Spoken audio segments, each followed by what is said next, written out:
Welcome to Black Crappie.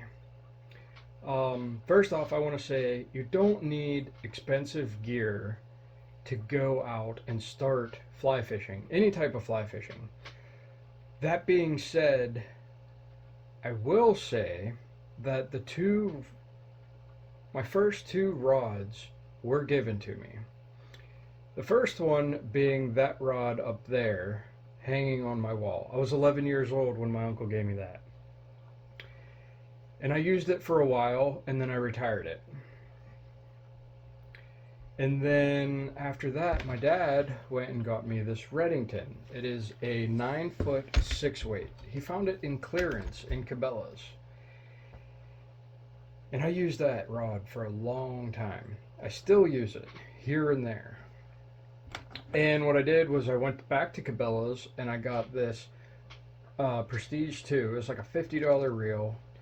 Got the cheapest line I could find. This line is literally 15 years old or so now. And I used it. And it worked. And then progressively over the years, I was given another rod, a 4-weight, 7.5-foot 4-weight, which I like using in smaller areas. But then I got into tight line. And I used this Reddington 9-foot 6-weight with this reel. I took the fly line off of it and used that reel for over 2.5 years. And what got me started on it was I was literally weight forward line. This is 5-weight. I took the line up so that just the strike indicator, and I was following the strike indicator on the top of the water. And I'm like, that's it. I gotta try. I gotta commit. And it progressed from there. I stripped all the fly line off of here. I put 30-pound Maxima on here and did that for probably a year and a half. And then I switched over and went lighter. I went to 17-pound and I used that for 2 years.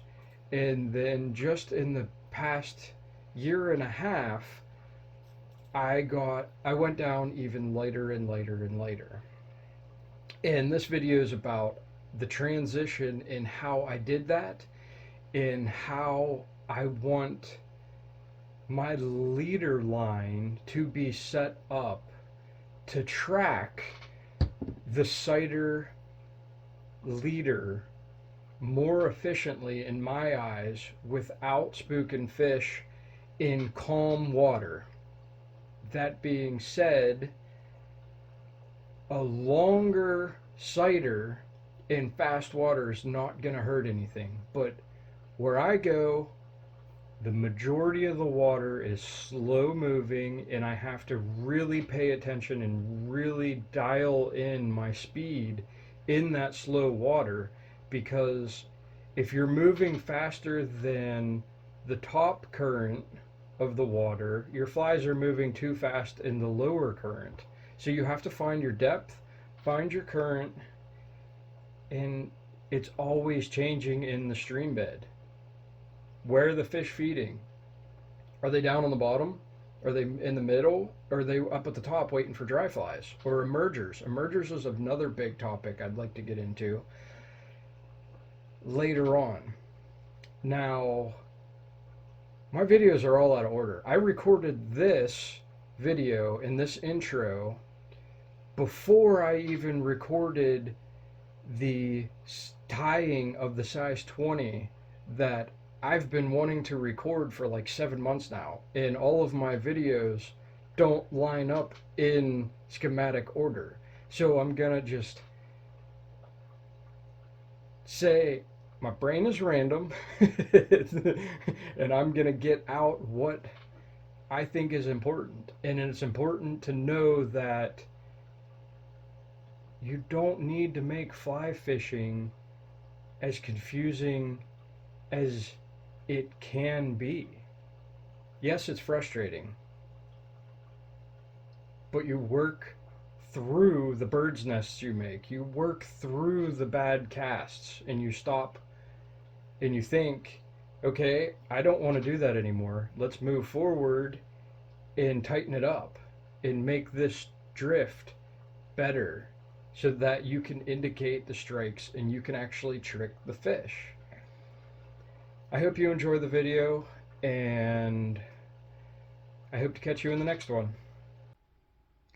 So while I was up in the state forest, I ended up using this weight forward line that I haven't touched in a very long time. And I noticed that because it's not a factory loop on the end here, that it was sinking in the water. So what I'm going to do is I think I'm going to put some UV resin on this to see if I can keep the water from getting inside of it.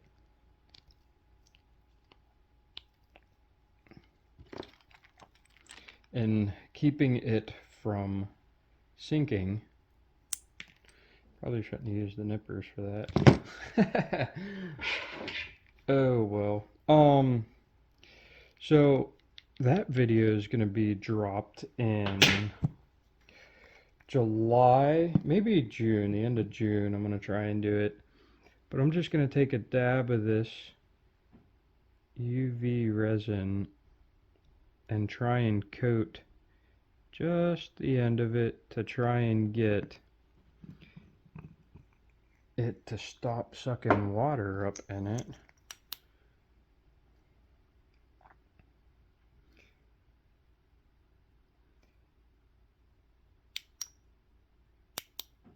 I'll have to let you know how that works. But so I did a video showing how I used, when I first started, I used these foam strike indicators for tight line. And in the video I talked about how Rio makes a hollow one of these, and what I did was I put a needle through it and then got the needle to go through this 0 exciter with the two bobber stops on there.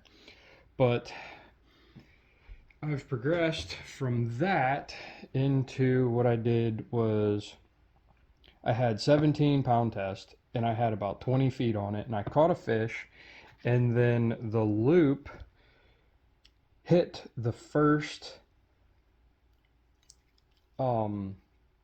guide on the fly rod and I lost the fish. So I got mad and then went out and bought this stuff, and then I put probably between 30 and 40 feet of 17, blood knotted to 12, and then did 15 feet of 12, and then did about 20 more feet in 8-pound test. And that has been working pretty well for me. And you can see my sighter goes from here to this tippet ring, and I want to change this. So what I did was I took, this was my first sighter I bought, it's all gone. So I took the very last pieces of that and I practiced tying blood knots over top of this cider material, and the first couple did not work, and all I wanted was this on the line.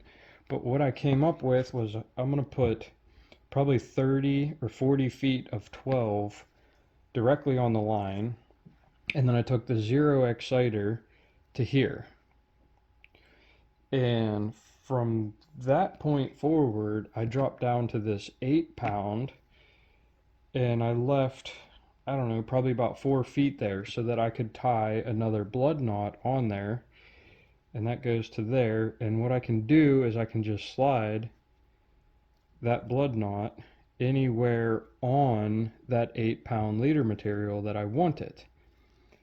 So instead of what I have here, I have my cider material that goes to a tippet ring that goes to 4x tippet, and then I was running 18 inches to here, and then it wasn't enough, so I had to dip my cider material into the water to come up to this orange knot here, which that's a good 20 inches there. And I didn't like that because this was spooking the fish. So then I tied on another 20 inches to this tippet ring here. So now this is, I don't know, almost 40 inches of 4x to a tippet ring that goes to, this is all knotted up here. That's not supposed to be like that, but I had a little tag that was 3.5 to 4 inches, and then I had 20 inches down to my original fly, and there was just too much going on, too much material. So I got rid of all that, and I want to try this. This would be my main contact to see in the water or above the water so I can track it. That's my tracker. And then I have this. I'm going to cut those 3 tags off of there and just keep the orange on there. And I'm going to tie a tippet ring on the end of this, the same length as this original one. So I'm going to line up this blood knot and this blood knot and track this all the way down to here. So now I can cut this, leave a couple inches for a knot, cut that, come over here, cut this 4x off of here, turn it around and tie my tippet ring directly to my leader material that has the ability to slide this cider anywhere I want to.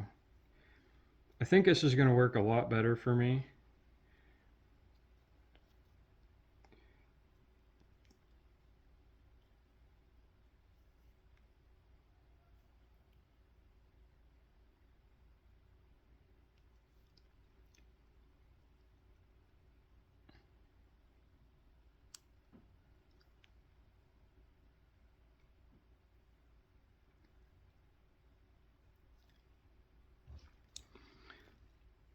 And I'm probably going to leave that tag on there.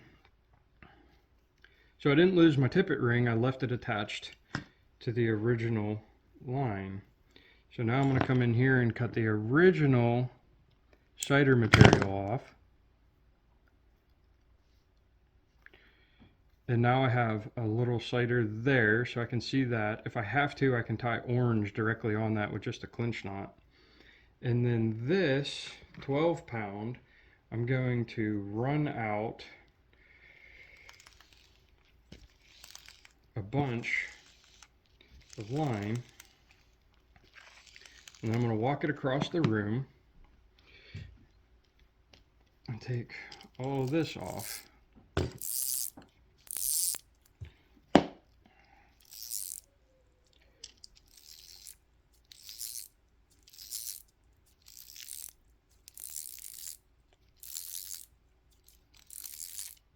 There's a blood knot right there.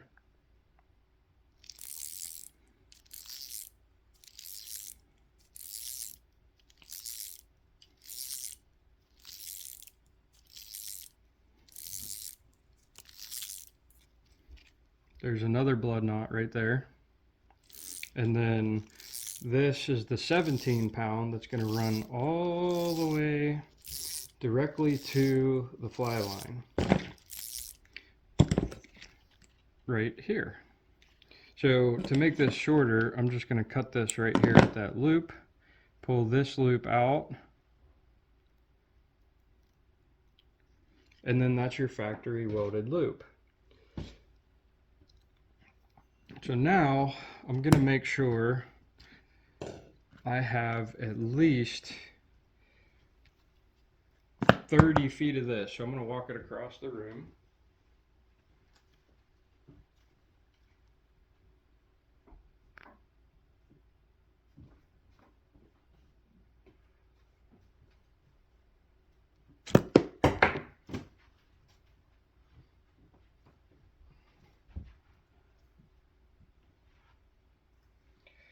Now that's about half of what I want.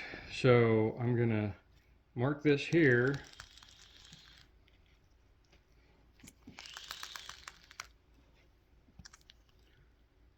Four, 8, 12, 16.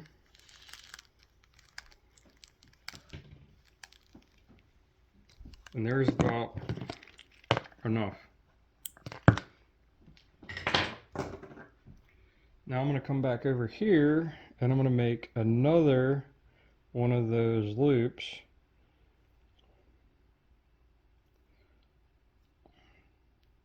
And this one can be pretty big. You want extra room on this one. And then grab my forceps, pull that as tight as I can.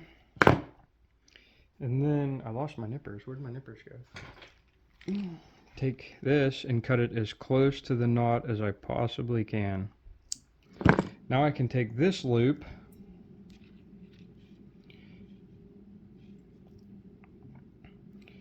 and feed it through the welded loop. Nope. Put it over the welded loop and then grab the other end.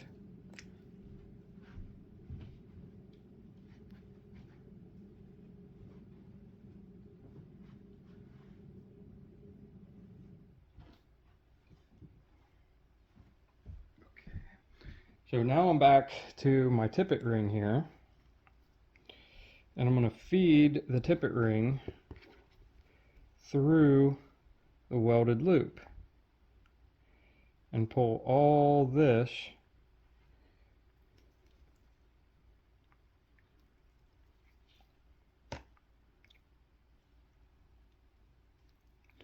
through there.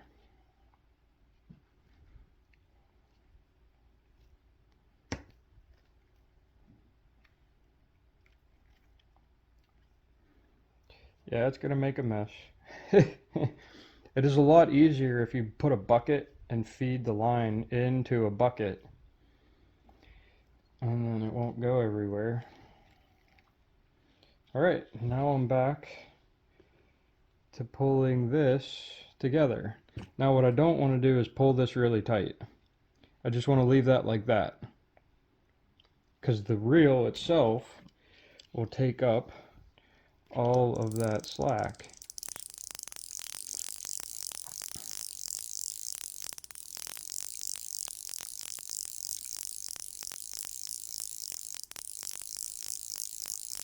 And if you do want this longer, I would recommend putting another loop on it all the way back at the other end instead of putting it in where the guides will be. So now I'm going to cut this tag off here because I only want one on one side. I'm going to cut this a little bit shorter, make it about 1 inch long. Do the same thing over here, cut the leader material tag off, cut the tri-sider tag about 1 inch, and then this one, that's the sliding one, I want to get in here and cut that as close as I can. That's why I left them a little bit long, because I wasn't using nippers. I don't know if you can see that, it's really small. Cut that off of there. And then I'm going to leave the orange side on. I'm going to cut the white side off. And then now I'm back down to my tippet ring. And then what I'm going to do is I'm going to take 4X tippet, about 20 inches long, and then put another tippet ring on the end of that. So it'll go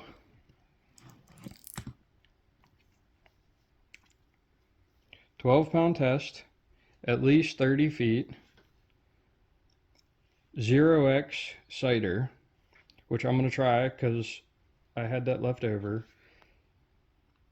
to 8-pound leader material with one tag blood knotted on there that I can move wherever I want on the line.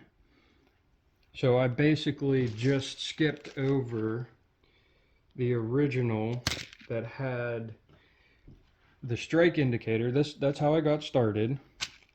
Then I moved to this on a section. Then I moved to this with all these little knots on here, and I used this for probably 3 years, just about 3 years, because to be honest, this was on a weight forward 6-weight line before I bought a Euro setup.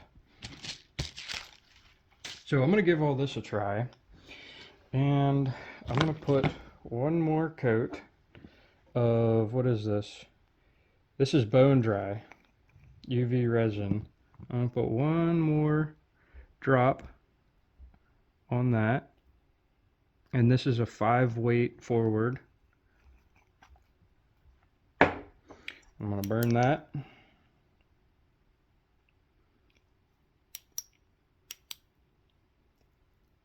And maybe that'll get that off of there. And then this has a 3-weight line in it, so I can rip all this off if I wanted to. But what I really want to do is I want to get a real pouch that I can molly onto my my hip setup. Now, also, if you want to float the cider,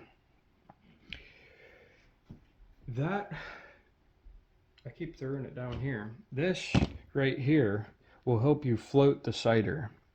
And that is another thing. I thought about putting this on here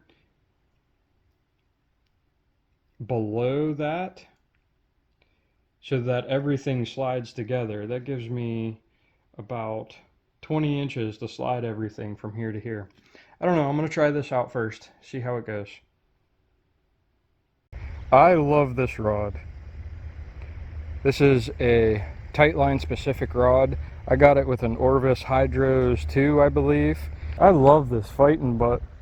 This fighting butt is freaking awesome. Look at that rod bend.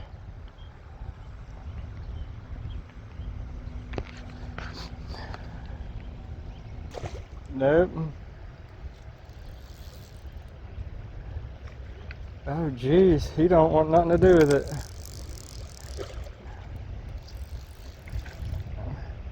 Come on. Alright, this is it. This is it. This is it. And then that. Oh, he tried jumping out. Look at that. That's a nice fish right there. Isn't that rainbow bead? Oh yeah.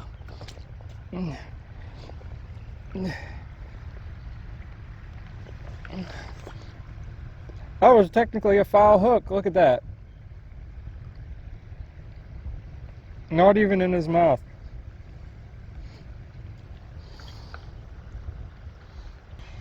So I made it back to the stream where I was at May 2nd. And today's the, 24th or 25th, whatever that Saturday is. That's the hole right there where I started last time. There's the tree. My phone's on 91% battery, so I'm gonna try and do this one take over again. It's 3 weeks later. I have some current moving in the water, but I also have some wind. It's a little bit muddy out, but let's see where I get today. Alright, so I've been doing a bunch of changes to my cider, and what this is, my leader is 15 feet of 17 pound, and then I got 35 feet of 8 pound that goes to a 0x piece. Now you can see this is a tri-cider. It's green here, white here, and then orange in the middle. And then I have 8 pound test that goes all the way down to a tippet ring right here. But I have 2 blood knots that can slide wherever I want them to go.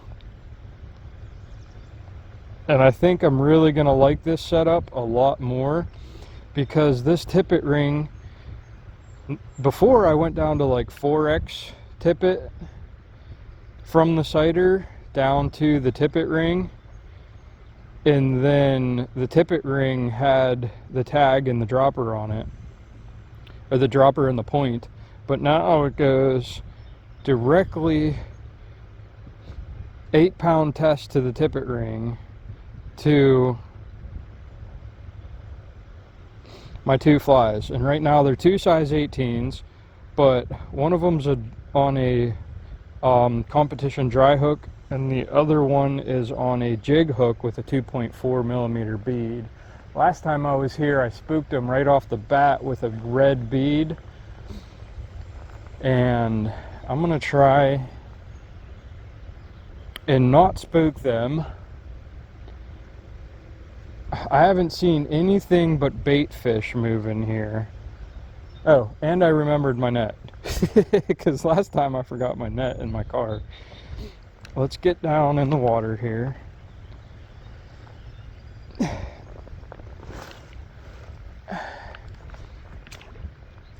And the fish were from right there up.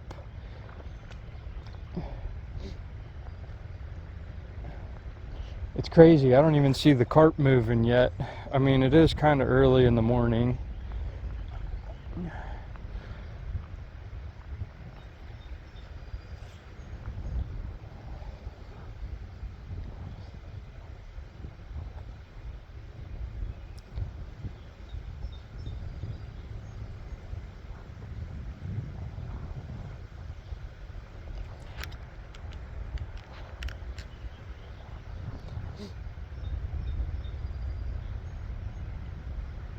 Got some bait fish going after it, and I can already tell my blood knots are not where I want them to be, and it also looks like my bead is not heavy enough.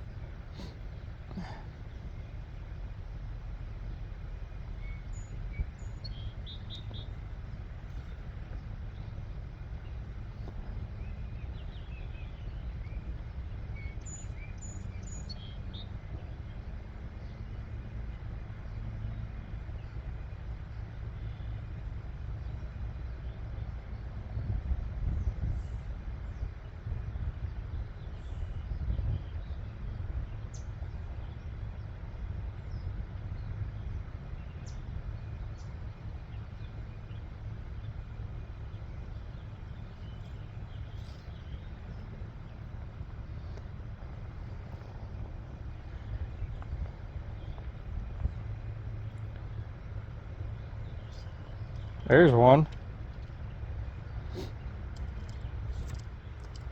I got too much line out.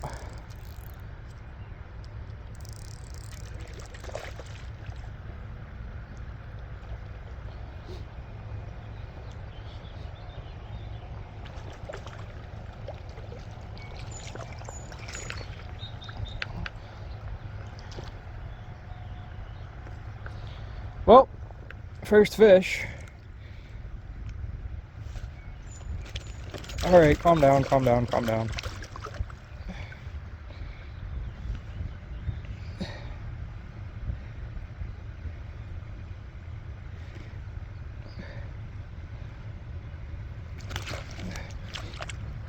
Did you spit the hook?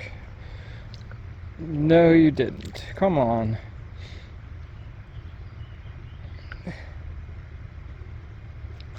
Oh, that one's in there. Little barbless hook, but it's still, it's like twisted. Okay. Stop it.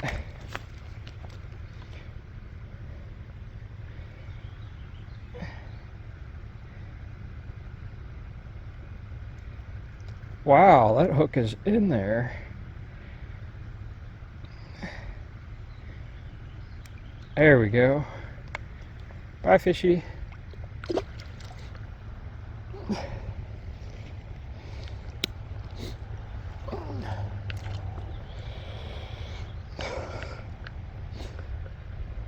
All right, so I want to slide this up about 2 inches, and we should be good to go now.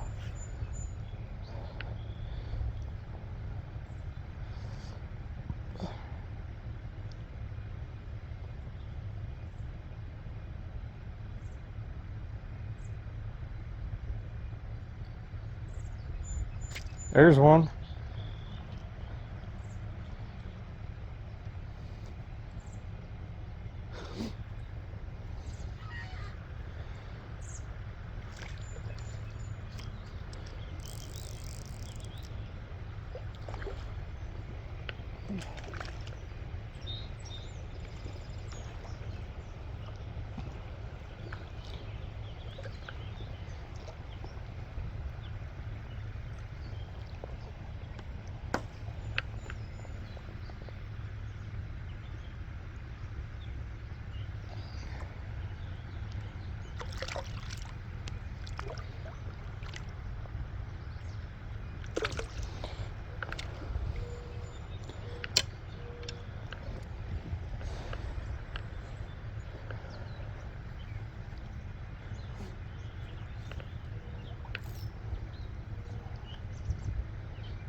There's one.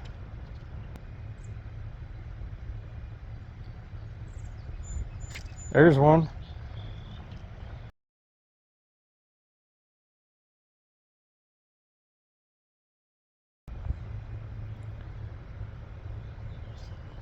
There's one.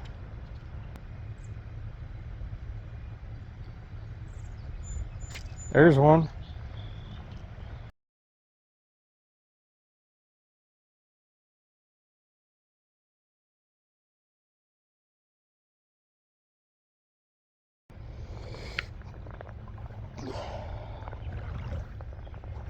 That was a perfect cast. 8 inches off that stone basket there. Oh, I just missed it. Gosh dang it. There's another perfect cast.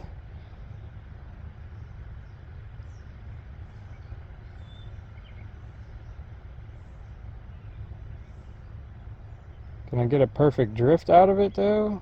Looks like I'm going a little too fast, and then I'm gonna hit that stone basket right there. Missed the stone.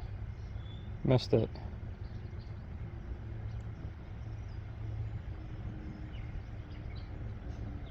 I think I gotta get a little bit deeper right here.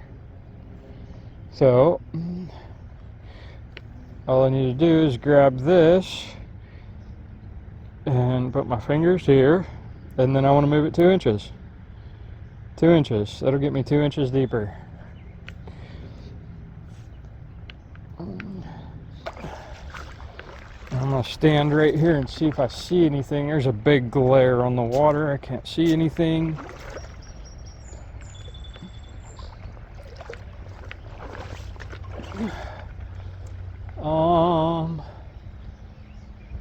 Okay, I see a couple. They're up there, probably another 30 feet in front of me. So that doesn't mean there's none in between here and there. It's just all this is glaring. So I'm gonna take 3 more steps here, because this is where last time I took 1 more step and then everything freaking spooked off. But let's see what happens here. Let's get a couple casts in.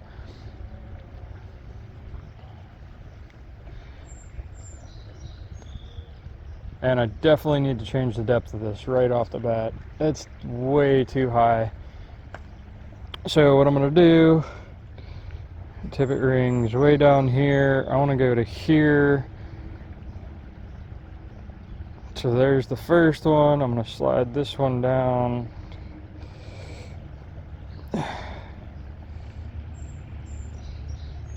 Maybe bring that up 2 inches. That's perfect. Let's see here. Let's get this going. I'm really liking the adjustability of those slip blood knots. I like it a lot. Honestly, I think it's faster than... I've never used... Oh, I think I was bottom. See, I think I'm still 2 inches high. I shouldn't have moved that again. What the heck was I saying? I've never used the paste indicator.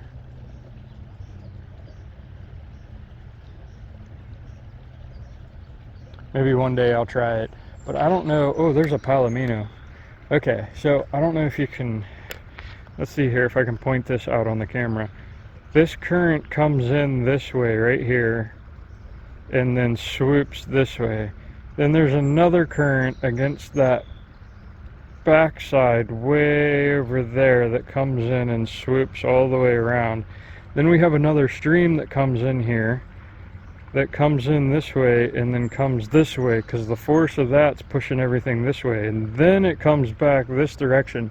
So the currents in this pool are all different directions. So you have fish facing this way, you have fish facing this way, you have fish facing that way, and fish facing that way. And then on the back wall you have them facing that way. So it is like, this is very interesting to tightline nymph in here. And it's just, oh, I missed one. It's probably just a bluegill.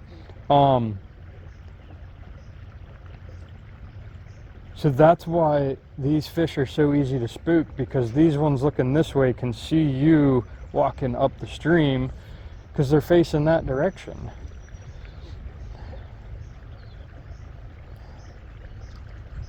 There's one. That's a healthy one. That one's flipping all over the place.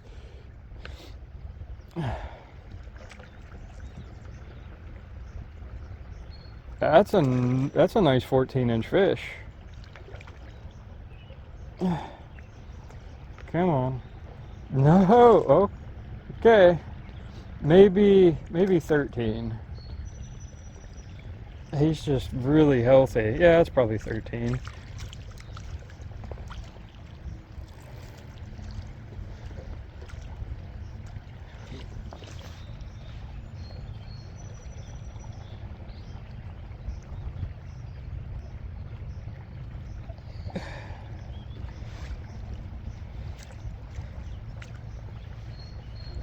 Come on. There you go.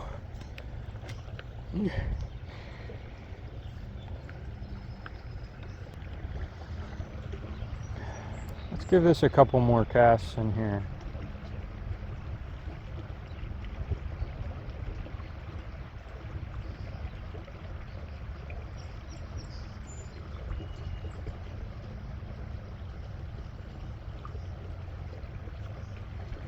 Oh, he went after it as soon as I lifted it up. Son of a bee. Alright, so they're interested.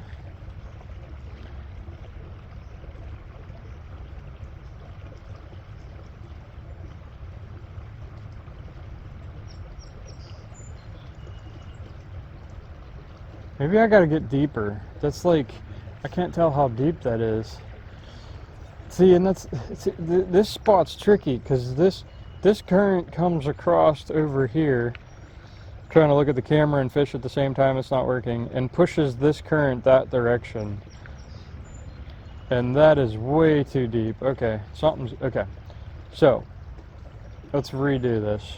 I can't freaking, okay. So this current pushes this current over to here and comes back. But this part right here still comes in. It makes like a weird S shape right here. Oh, I just hit the water. So I'm trying to stay... Oh, there's a fish.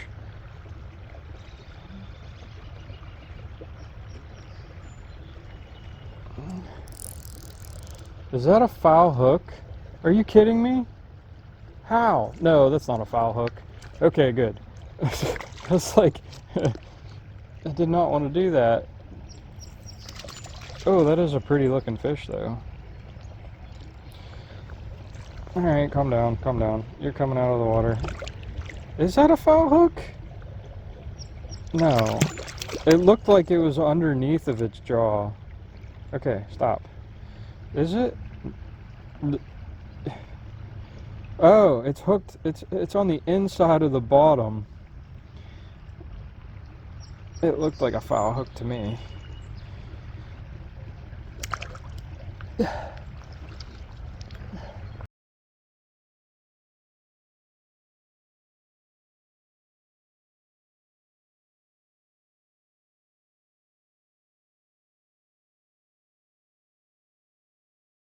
There's a fish. Oh, I lost it. Son of a... See? Now I got a bird's nest.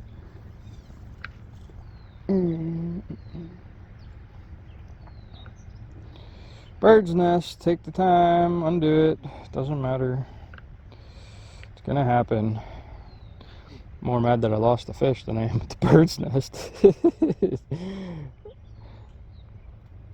That's alright. Give him a second to rest. Jiminy crickets. This is a mess.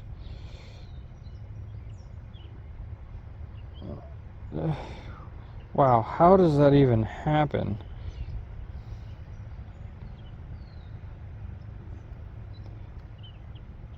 You go under here.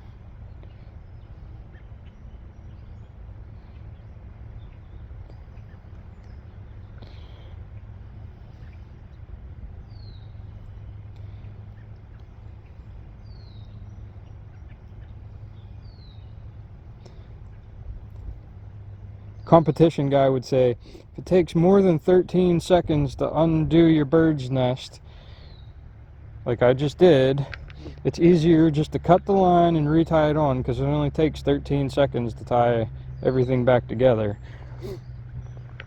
So, can you do it in under 13 seconds by looking at it? Use your best guess.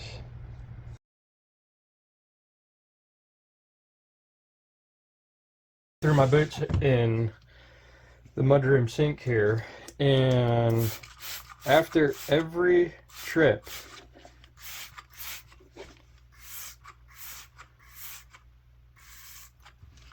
you go fishing. After every stream you go into, you should clean the living crap out of your waders and your boots.